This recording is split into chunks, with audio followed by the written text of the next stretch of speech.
Hola amigos, en la charla de hoy quería compartir con vosotros, porque me preguntan por muchos lugares y sitios, que qué es eso del contrato de las almas, que si el contrato de las almas existe o simplemente es algo que se escribió en un momento dado y luego pues fue un bulo, o en realidad tiene algo que ver con una realidad aparentemente, porque claro, siempre hablamos de cosas del alma que tienen que ver con los planos invisibles. Bueno, el contrato del alma, con mucha gente de la que nos reencontramos en el planeta Tierra, es un hecho. Pero hay que dividir o especificar con exactitud qué significa exactamente. Por ejemplo, cuando no se cree en la reencarnación, yo respeto todo tipo de creencias, las cosas son más difíciles de entender. Digamos que la vida tiene algunas subidas y bajadas con más dificultad para poderla entender. Cuando se entiende, o por lo menos se intenta abrir la mente para poder tenerlo como posibilidad, la creencia, porque no deja de ser una creencia de la reencarnación, fundamentada y basada en algo, no está simplemente explicada porque se haya de nuevo escuchado o leído en algún libro o en algún tipo de material, sino que hace poquito, por ejemplo, hablando de esto y haciendo un pequeño inciso, me comentaba una persona que la gente tenía que creer en la reencarnación porque necesita creer en algo que la pueda sustentar para entender qué es lo que pasa aquí en este plano Tierra y qué es lo que hay después, para que no pierdan la fe o la confianza. Bueno, esa es una opinión y puede ser muy valiosa o válida para algunas personas, pero en realidad el mundo está lleno de todo tipo de creencias, que en otro momento lo especificaremos con mucho más detalle, aunque he hablado de ello varias veces. En este caso yo, por ejemplo, y siempre repito que hablo de mi experiencia, desde muy pequeñita yo he recordado cosas de otros lugares, otros espacios, que luego pues dan paso a que se etiquete con la palabra de reencarnación, porque luego sabes que eso tiene que ver con otras vidas y otras existencias que has tenido. Y yo lo que recuerdo, y lo que siempre trato de expresar a la gente, o de contarla, es que antes de nacer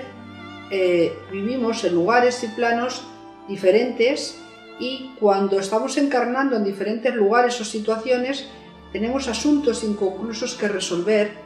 ¿Y cómo se ven esos asuntos inconclusos? Que algunas filosofías lo llaman el karma, ¿no? Siempre deriva en la familia. La familia genética no solamente se elige para poder procesarse en herencias de emociones que tenemos que resolver a través de la genética emocional, sino que tenemos asuntos inconclusos, sobre todo cuando hay familias que tienen conflictos entre padres, hijos, hermanos, tíos, de todo tipo de familiares. Cuando digo asuntos inconclusos significa que en otro lugar, espacio de tiempo, de vida, antes de este momento presente, pues vivieron una serie de situaciones y circunstancias que pudieron ser duras, adversas, incómodas, desagradables, y que no finiquitaron, que no finalizaron, es decir, lo dejaron colgado y no llegaron a perdonarse, no llegaron a resolverlo, no llegaron a impartir en realidad la esencia del amor para que pudieran pasar a otra experiencia y eso se cerrara. De manera que como el tiempo y el espacio es muy relativo, pues lo que hacemos es seguir pronunciándonos en la siguiente experiencia, aunque no lo recordemos, porque volvemos otra vez a nacer siendo pequeñitos y a crecer con todo tipo de vínculos, parece que novedosos. Sin embargo, cuando hay conflictos siempre es algo que se tiene que resolver. De nuevo, hay gente que dice que es el karma, bueno, llamarlo como queráis, yo lo llamo siempre asuntos inconclusos. Entonces, cuando ya con la familia resuelves los asuntos para que pueda haber un diálogo, para que pueda haber una interactuación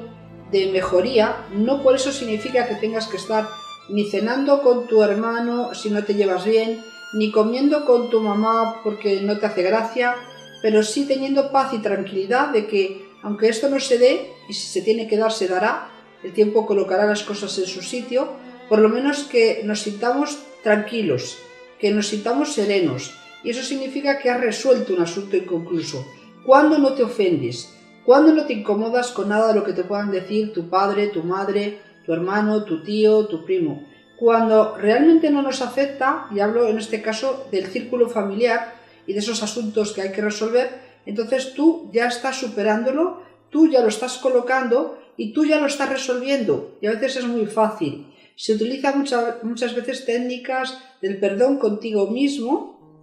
y no el perdón hacia los demás. Esto es un tema también que ha traído mucha polémica, porque el perdón hacia los demás no resuelve tu asunto contigo. Tenemos que perdonarnos para permitirnos no juzgarnos y para permitirnos que podamos tener equivocaciones, porque tenemos todo el derecho del mundo a equivocarnos. Pero el perdón comienza con nosotros porque el asunto va con nosotros. El mundo solamente representa las situaciones y circunstancias en las que tenemos que resolver, en este caso si es con la familia. Por lo tanto, yo puedo no estar hablándome con un hermano toda la vida, pero si yo en mi corazón me he dado el permiso para perdonarme y no tener conflicto con él, aunque no se dé la situación de la cercanía, pues cada vez que yo le recuerde a este hermano, le envolveré en color, le envolveré en luz, le envolveré en amor y le desearé todo lo mejor del mundo. Y posiblemente, porque esto ocurre, y se llaman sincronías, que en un momento, en un tiempo, lugar y espacio, nos encontramos en el camino, nos volvemos a encontrar y parece que aquello que era tan duro, difícil, pues que las cosas no son tanto. Y esto se da también mucho en los amigos. Esto es un poco con la familia, porque la familia siempre tiene un papel muy importante que ejerce en esta función presente a la hora de poder resolverlo. Es mejor que estés en paz contigo y eso haga que cualquier incomodidad que pueda haber de tu familia no te revuelva, y de esa manera tú estarás consiguiendo y logrando grandes objetivos dentro de ti. Y luego con los amigos se suele dar también en ese asunto inconcluso, pero cuando son parejas, por ejemplo, cuando son amantes,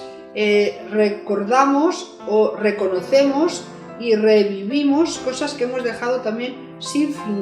finalizar, pero lo llevamos a un plano mucho más sentimental a veces, y a veces simplemente para organizarnos en este momento presente y tener una experiencia de vida. Por ejemplo, una pareja que tiene un hijo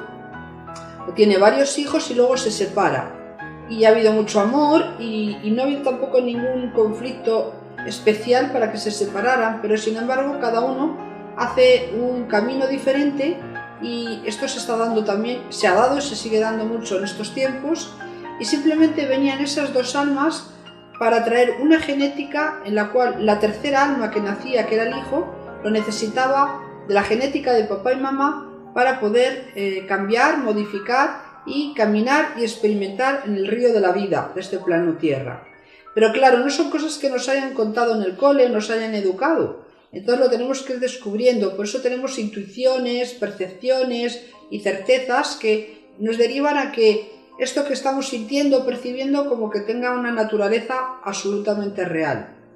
Y el alma no se enfada nunca, las almas no se enfadan. Hicieron un pacto para tener un hijo y simplemente luego tenían que experimentar por diferentes caminos. El alma no entra en un contrato perpetuo y continuo e ilimitado con otra alma. Todos venimos de la misma fuente, con lo cual nos tenemos que experimentar en diferentes formaciones y contribuyendo a que eso signifique que siempre vamos a hacer de la experiencia algo diferente, para que no sea rutinario ni monótono. Pero de nuevo no son cosas que recordemos, porque recordar, y lo repito un poco, que lo hacemos con el velo de Isis, el velo del olvido. Todo tiene sus reglas, leyes y normas. Lo que pasa que, de nuevo, también vuelvo a repetir, no nos lo han contado. Nuestros educadores y progenitores lo hacían lo mejor que sabían, a la par de lo que ellos habían bebido, aprendido y descubierto en su día a día de experiencia de vida. Entonces hay una parte en la que están esos contratos que tienen que ver con asuntos inconclusos de la familia, otros que tienen que ver con las parejas para poder dar paso a nuevo conocimiento y nuevas experiencias con las nuevas almas, y simplemente cuando hacen esa función se retiran y no tiene por qué haber rencor, ni rabia, ni enfado. Cuando hay rencor, rabia o enfado entre una pareja que se ha separado, ya que sus almas decidieron elegirse para traer hijos al mundo, traer un hijo al mundo, entonces cuando esas rabias o rencores tiene que ver mucho con la parte egoica, la parte del ego, que es la otra parte que tiene que ver también con nosotros y que no podemos eliminarlo, no podemos ejecutar. El ego tiene muchas formulaciones y se le define de muchas variantes, pero lo que tenemos que hacer es tratar de entrar en consenso con él, cabalgarlo o digamos alinearlo para que podamos entender todo. Recordemos que la actitud, la aceptación y la gratitud tendrían que ser palabras claves que tendríamos que tener en casa para poder dar un giro y un cambio diferente a nuestras vidas en todos los sentidos. Y bueno, se nos olvida a veces cosas sencillas y fáciles que puedan ayudarnos a mejorar.